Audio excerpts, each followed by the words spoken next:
The plague took a terrible toll on the populations of Asia and Europe. China's population was reduced by nearly half between 1200 and 1393. Probably because of the plague and famine.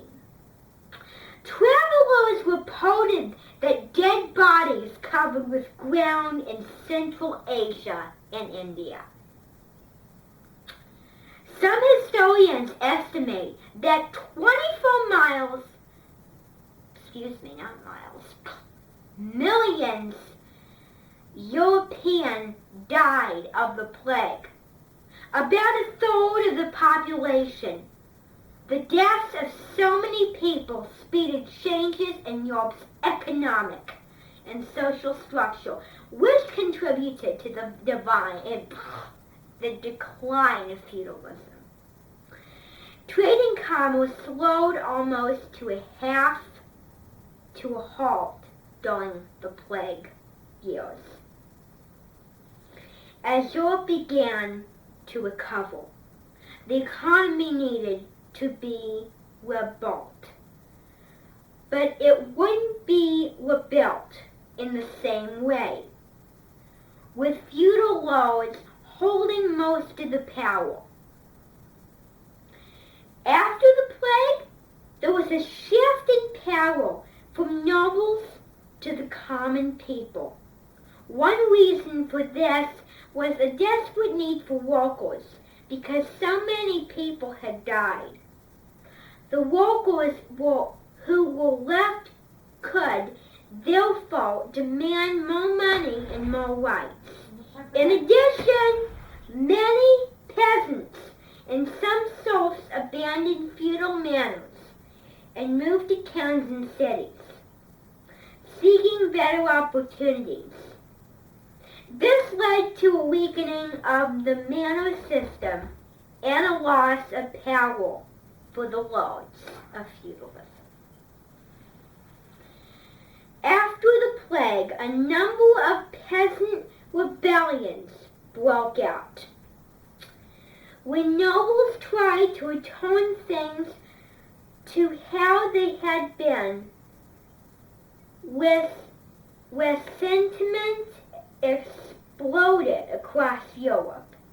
There were peasant revolts in France, Flanders, England, Germany, Spain, and Italy. The most famous of these revolts was the English Peasants' War in 1381. The English rebels succeeded in entering London and presenting their demands to the king. Richard II, the leader of the rebellion, was killed. However, and after his death, the revolt lost momentum. Still, in most of Europe, the time was coming when serfdom would end. The 100 Years' War between 1337 and 1453, England and France fought a series of battles for control over the lands in France, known as the 100 Years' War. The long conflict contributed to the erosion of feudalism in England and in France. English monarchs have long claimed lands in France. This was because earlier English kings had actually been feudal lords over these French fiefs. French kings now disputed these claims when Philip I of France declared that the French fiefs of England's King Edward III was part of Philip's own realm. War broke out in France. Early English successors. Despite others being outnumbered, the English won most of the early battles of the war. What happened to the Battle of Crécy shows why two quite different armies faced each other at the French village of Crécy in 1346. The French had a feudal army that relied on horse-mounted knights. French knights wore heavy armor, and they could hardly move when they were not on horseback. Their weapons were swords and lances.